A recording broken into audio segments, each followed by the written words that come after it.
Thank you.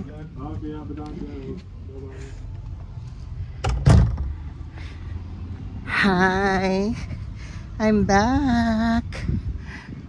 Ngayon, isasama ko kayo sa work ko. Ito, part-time work ko to dito. Meron akong isang regular na work, and then on weekends, tumanggap ako ng part-time work as a cashier dito sa Keukenhof. Isasama ko kayo kasi maganda tong lugar na to.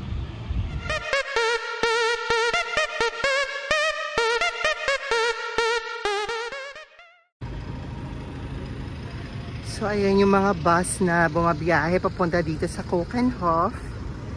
Keukenhof. I think that's how they pronounce it. And as early as 10 AM, ayan, ang daming tao na naglalakad. Doon sa kabilang side, andun yung mga tourist bus. And dito yung main entrance niya. Kaming mga employee, dito rin dumadaan kasi we need to check in. Pinrovidean kami ng ID na may code na naka-attach. Tapos every time na papasok kami, kailangan din nilang i-scan yun to monitor kung gaano kadaming tao sa loob. Ayan, ang dami. Naka-receive na kami ng alert na for today, ang buong park ay sold out na. So, hindi na sila nagbebenta ng tickets for today. So, lahat ng papasok ngayon nakapag-acquire na yan ng tickets ahead of time.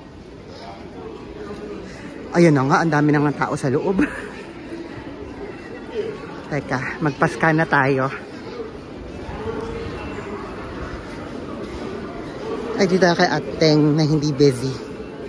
Hello, oh, this way. Okay. Akala ko nag-scan siya, hindi pala.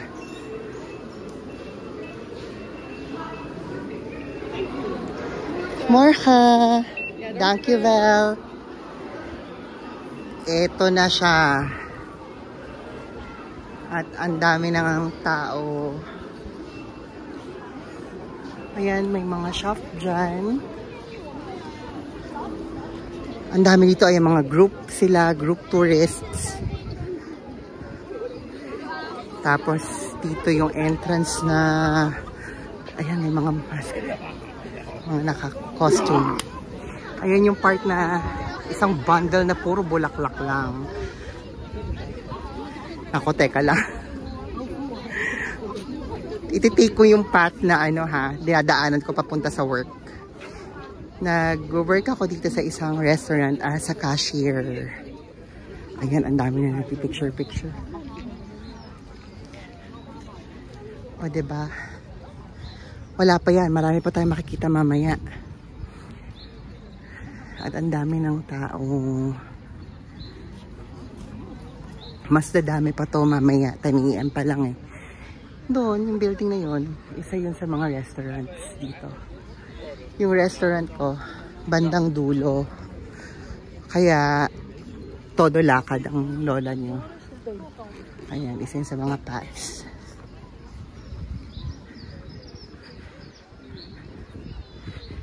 Diba? Enjoy naman maglakad papunta sa restaurant na pinapasukan ko kasi tawag dito. Ayun, puro bulaklak makikita mo. Feeling prinsesa ka ng mga bulaklak. O, diba? Ito yung araw-araw na nilalakaran ko papunta dun sa workplace ko. Nung nagbukas tong Keukenhof this year, March 21 yon.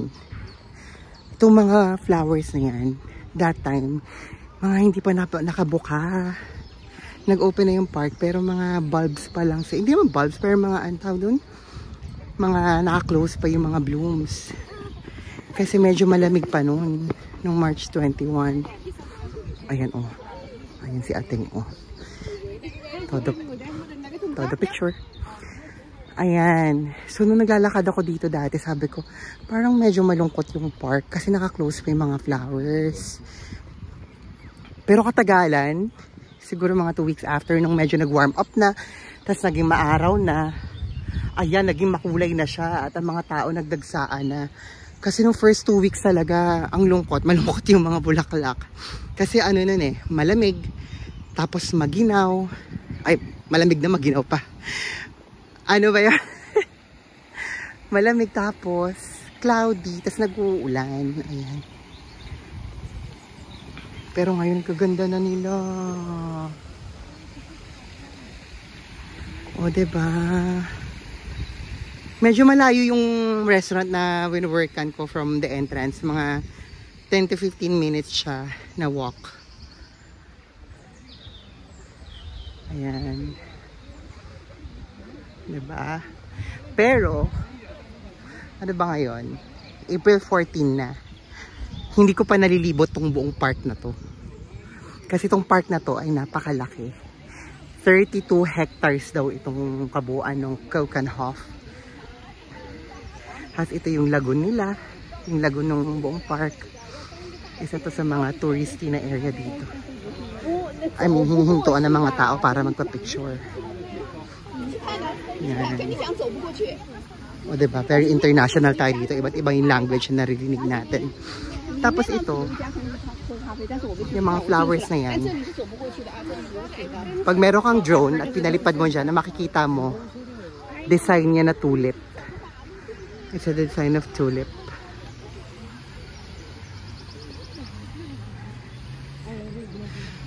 Oh, ayan yung lagoon. Hindi na dayo itong Keukenhof every year. Kasi ang park na to, open lang siya for 2 months. 8 weeks. March, end of March, buong April hanggang beginning of May. So this year, tentatively, they will close at May 12. So, 2 months lang siya open the whole year. Kaya dinadayo to ng millions of people. International local and international tourists are coming here to watch the showcase or to view the designs. Kasi every year daw, iba-iba yung designs ng Keukenhof. Tapos tawag dito, so since 2 months lang siyang open, the whole year sarado siya. As in sarado, it's not even open like a regular park. Kahit mga puno-puno lang, pasyalan lang ng tao, no, close talaga siya. Ayan. Diba? Daming mga ibang bansa na guests. At syempre, marami rin akong nakakasalamuhan na Filipino tourist na nagpupunta dito. Chika-chika kami minsan pag nagkakasabay-sabay kami sa isang lugar. Tapos naririnig ko sila ng Tagalog. Chika ko na lang din sila. Pet friendly rin tong place na to eh. At itong restaurant na to, I mean yung building na yan, dyan ako nag-work. Yan yung restaurant na pinapasukan ko. So ang view namin everyday ay ang lagoon. Ayan, picture sila dyan. Kasi may malaking Dutch shoe dun. Yung plugs.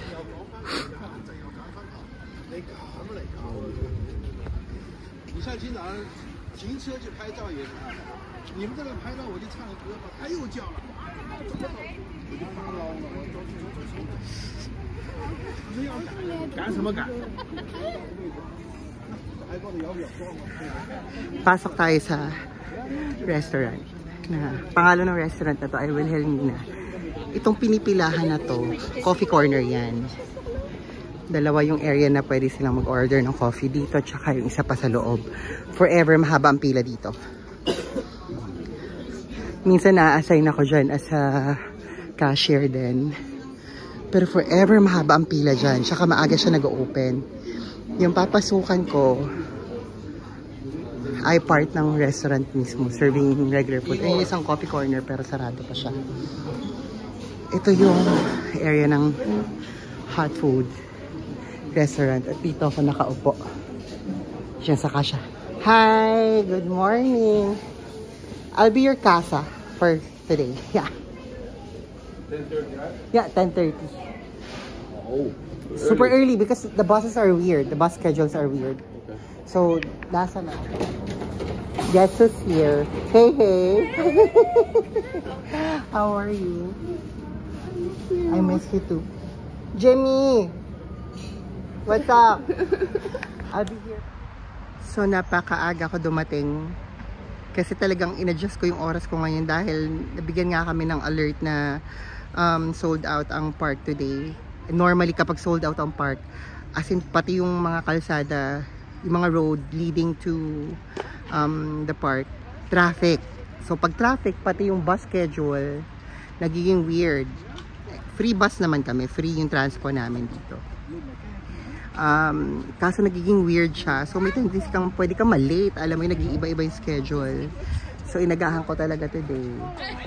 Eh, sobrang aga ko naman. Kaya eto, tingin-tingin muna tayo ng mga tao dito sa labas.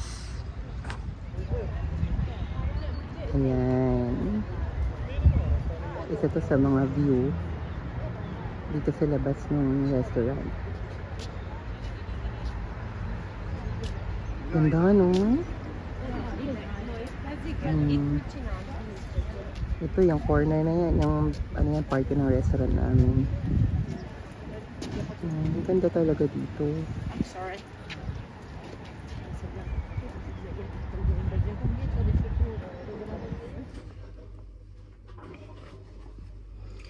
Ayan, malapit na ako mag-in sa work.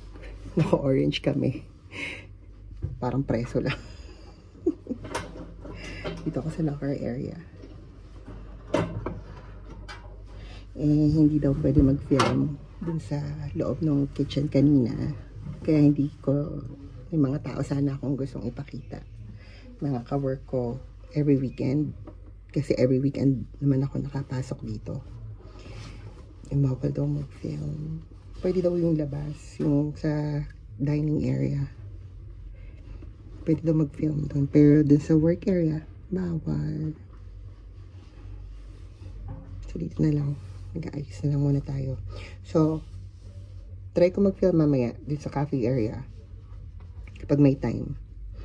If not, pagtapos ng work ko, ikot tayo sa Kokenhof.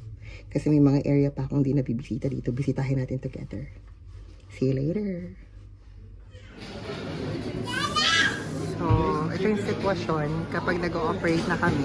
By the way, out na ako. Pero pakita ko lang sa inyo yung menu namin. Medyo may kamahalan siya. Ayan. Ayan. Get lang sila ng order dyan. Ayan yung mga kasama kong chef sa restaurant na to. Tapos, ayan yung mga customer. Tapos dito yung cashier. Dito ako nakaupo kanina. Dyan, sa tabi ni ate girl. Ito yung cashier. Madali lang yung work. Kasi pindot-pindot lang. Ayan, out na ako. Hindi ko na sila guguluhin. Labas na tayo, pasyal na tayo. Gusto kong makita yung kabilang part nitong Kokenhof. Let's go. Ayan pa yung isang part, mga cold. Na ano, hindi siya cold. Soup siya. Ito yung mga cold sandwiches. Ayan. Very casual dining lang. Very casual restaurant also. Ha? Labas tayo. Ayan, ang daming tao ngayon. Kasi ang ganda ng araw. Ayan. Punta tayo sa mga attractions dito. Nadidigay pa ako. Minom kasi ko ng soft drinks bago lumabas. Ayan. Daming tao. Okay, ikot tayo. Ikot, ikot, ikot.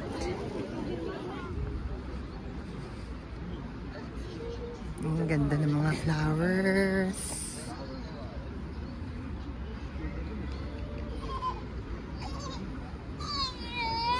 Pero ang target kong puntahan ngayon is yung windmill tsaka yung field of tulips. Taray ni ate, oh, naka-heels. Sige te, girl, laban mo yan.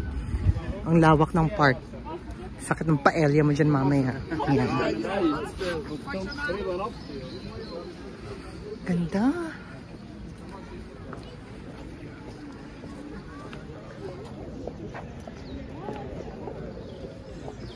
ganda ng mga flowers. Ayun, dami-daming tao. Ayun pa rin si ate.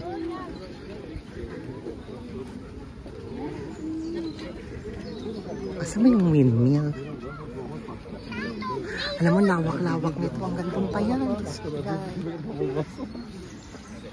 Tapos kakarampot pa lang yung nakikita ko. Kasi nga, hindi ko naman siya iniikot pa. Ayan.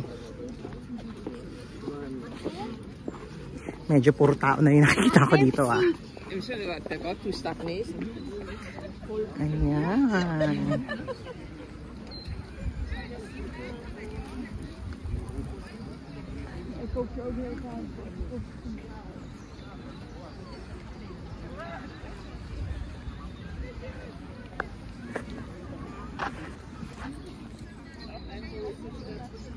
Ayan, kanya-kanyang effort sa pagpicture. May mga nagpipiknik.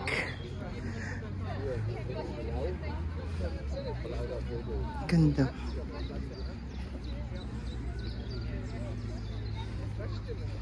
Ganda.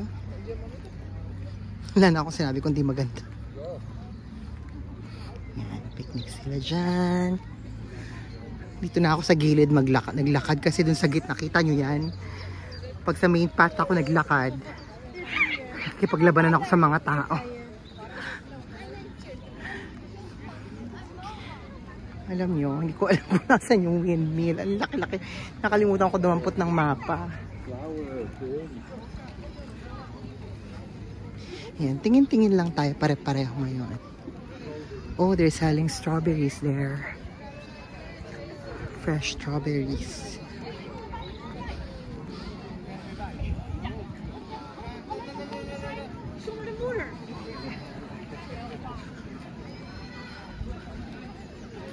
Ganda dito. Dito na tayo sa kabilang path. Asan ba yung Molen? Molen is the windmill. Yun ang hinahanap ko ngayon. Ito mga hyacinth. Tumbahan na.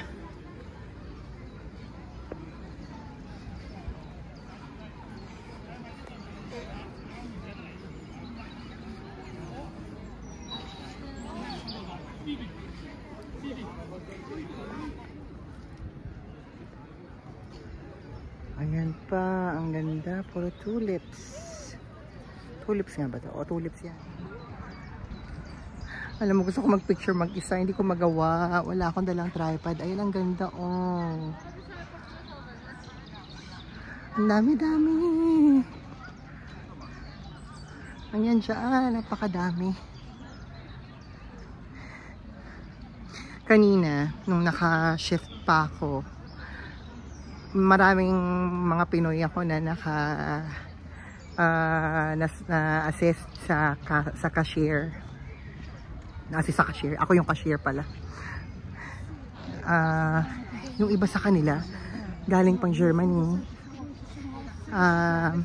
FW sila. Tapos yung iba naman nakatira din sa France na dumayo sila dito just to see the tulips. Kasi tulip season talaga. Nakakatuwa. Pero ibig sabihin dinadayo talaga to kahit mga Pinoy na nasa kapitbahay na bansa. Ito pulang-pula in person, no? Alam mo in person pulang-pula yan.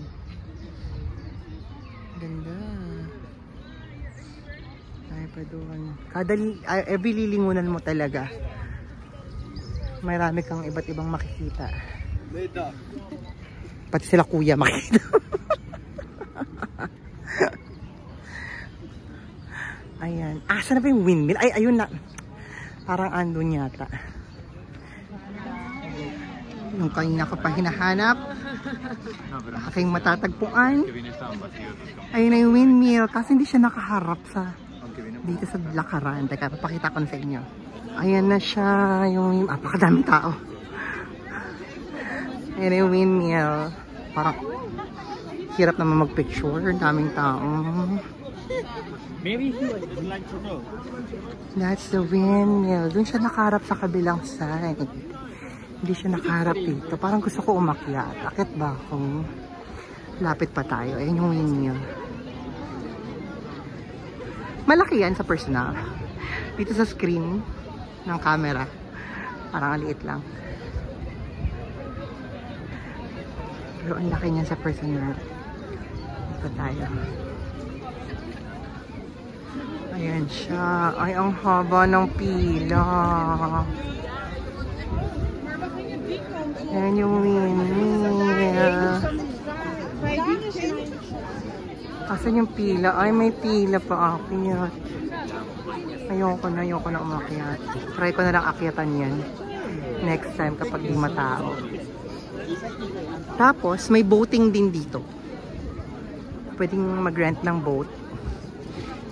Hindi ko pa nakikita saan umiikot yung boat eh. Pero ang daming tao, yun yung pila. Andyan, ayokong umakyat. Wag na lang. Lakad tayo, mag-explore na tayo sa iba pang lugar. Gusto kong puntahan yung field.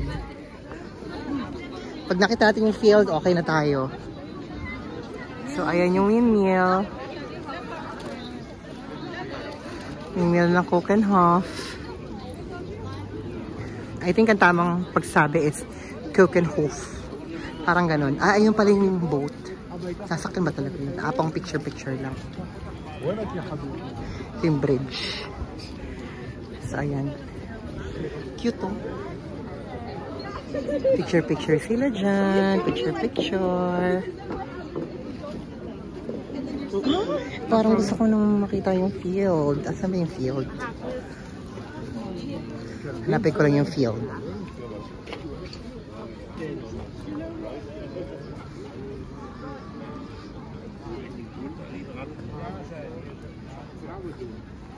Asan na ang field? Yung malawak na field na puro tulips. Sana yun? Hanapin natin. Cute. Cute color.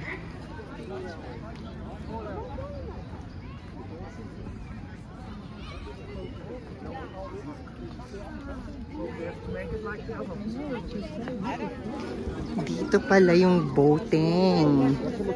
Yung mga sasakay sa boat, andyan na. Ito yung field ng tulips.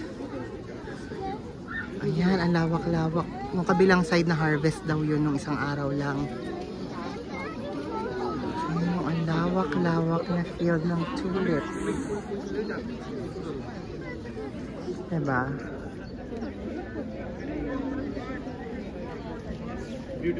Ayan. Alam nyo, nakatayo ako dito kung saan nakapila yung mga tao. Hindi naman ako sasakay sa boat. Ayan sila, oh. Sakay sila ng boat. Malaki pala yung sakay na boat. Maraming may sasakay. Look here, Sanka, I will video this side. Sanka, look at me.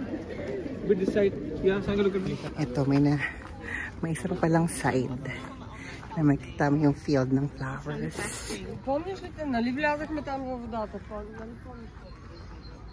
Ayan. Naku. Hindi ko makuna ng maayos. Ayan. Fields of tulips. Alam mo yung hangin dito, mabango. Alam mo, may mga bulaklak talaga nasa paligid mo kasi mabango yung hangin. Ayun yung mga kotse. Field ng kotse. Ayan. Diba? Naligaw na ako. Hindi ko na alam kung saan ako dadaan palabas. Hindi ako familiar sa area na to, sa side na to ng Keukenhof. Doon ako sa kabilang side lagi. So, basta lakad-lakad lang ako dito. Habang nagpipiknik yung mga tao. Ayan o. Picnic sila. Asan na ba ako? May schedule ako ng bus na hinahabol. Pero figure out ko lang muna to kung paano makalabas. So sa Keukenhof, sulit. Sulit to pag biniyahin nyo. Lalo kung mahilig kayo sa mga flowers, sa mga tulips, ganyan. Tsaka maganda talaga siya. Hindi lang mabigyan ng katarungan ng camera ko yung ganda ng lugar. Tsaka ngayon challenging kasi napakadaming tao. Hinihingal ako. Ang daming tao. Medyo mahirap lang umawra. Ayan. Hanapin ko muna yung daan ko palabas. Ayan, nahanap ko na yung daan ko palabas. Pero, pasok muna tayo dito sa isang area. Ang tawag nila sa place ng hall na to ay Willem Alexander. Tapos marami rin naka-display dito na tulips na indoor nila dinisplay. Hindi ko alam bakit indoor nila dinisplay, pero maraming variants ng tulips na nandito. Pakita ko sa inyo. Ayan. Yun ang lalaki nun, no? These are all tulips daw. Ayan, no? Iba't ibang varieties ng tulips. Ganda. Tulipa Aloha. Parang siyang hall. Ayan, pakita ko sa inyo yung place. It's puro tulips din. Pero itong mga tulips nito, they chose to put it indoor, maybe for a reason. Baka pang indoor talaga to. Or kailangan maintain yung atmosphere, yung temperature.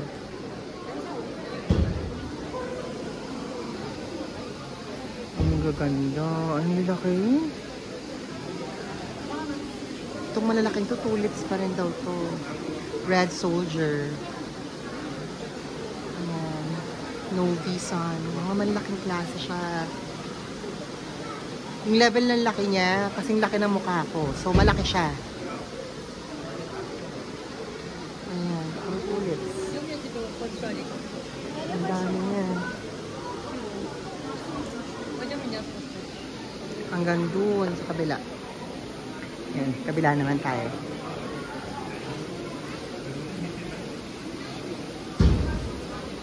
Ganda, diba?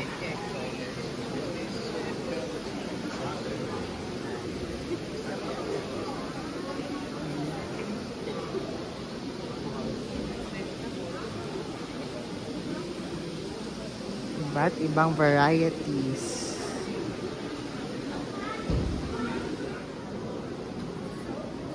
Ayan pa yung iba. Ayan, purple crystal daw ang tawag na. Alam niyo sa personal, mukha na siyang plastic. Pero totoo yan. Sobrang ganda. Ayan pa, ang dami-dami.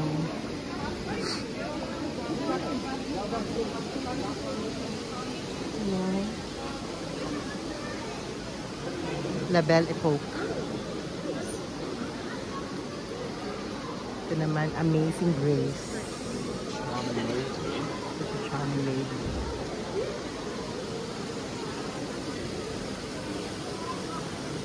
Yun naman, Louvre Orange. Alam mo, ang ganda. Siguro mga binread na nila to. Kasi ang ganda. Ibang klase. Parang siya talagang plastic.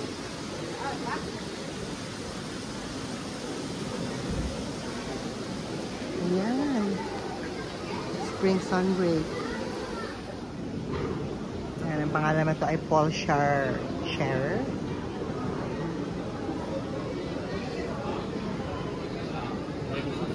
Ayan. Bendigo. It's another kind of tulip. Ay nako, wala akong masabi. Itong hall na to, kakaiba yung mga tulips nila. Kaya siguro dito sa loob nilagay. Kasi siguro mga hybrid to, mga ginawa na nila. Wala nito sa labas. I mean dun sa labas na park, open park. Nandito lang siya sa loob ng hall. Ito pa.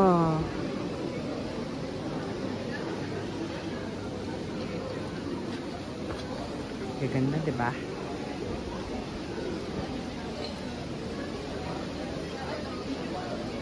Ayan.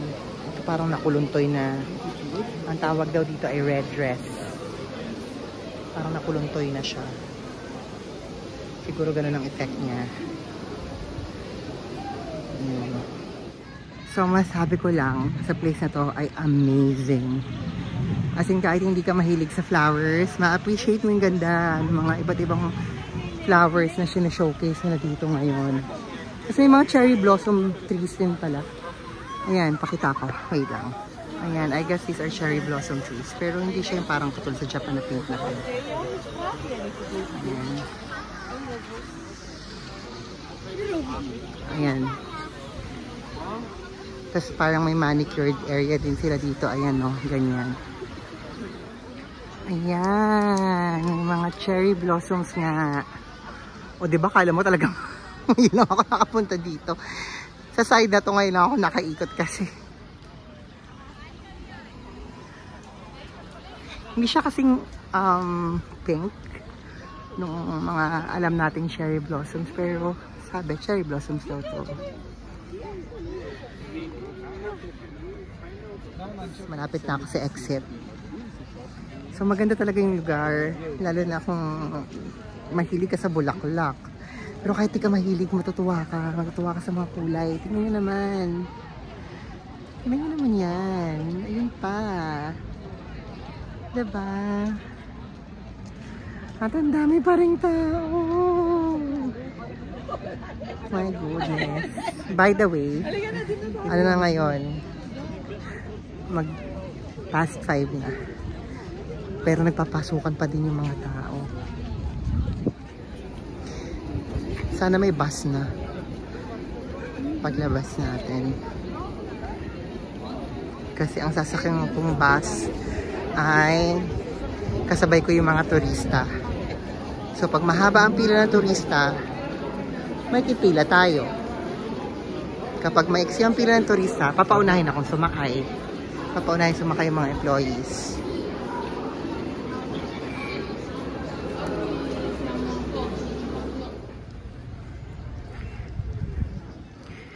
Ayan yung bus na sasakyan ko, papuntang Leiden. Kasi doon ako sakay ng train. Ay, ang haba ng pila. Ang haba ng... Ay, makakasingit ako. Pero tayuan na to. Tayuan portion na to. Ayan, nakaupo pa ako. Akala ko tatayo ako. Kasi minsan talaga pag jam pack yung mas willing tumayo yung mga tao. Napipilitan din ako tumayo. Pero nakaupo pa ako kasi yung si ate na nag-check ng mga tickets, pinauna ako. Pinakita ko yung ID ko. Nag-work ako dito sa Copenhagen. Pinauna niya ako kasi nakaupo pa ako. Pero most of the people naman nakaupo ngayon. Pero nag-aantay pa sila ng pasahero. Ayan, yung mga nakapila pa sa labas. Kasi nagpapa-scan sila ng tickets. I'm guessing na nakatayo na sila. Babiyahe na yun. Mabilis lang naman. Siguro mga 20-25 minutes lang. Ayun. So, that's it for today. Until next time.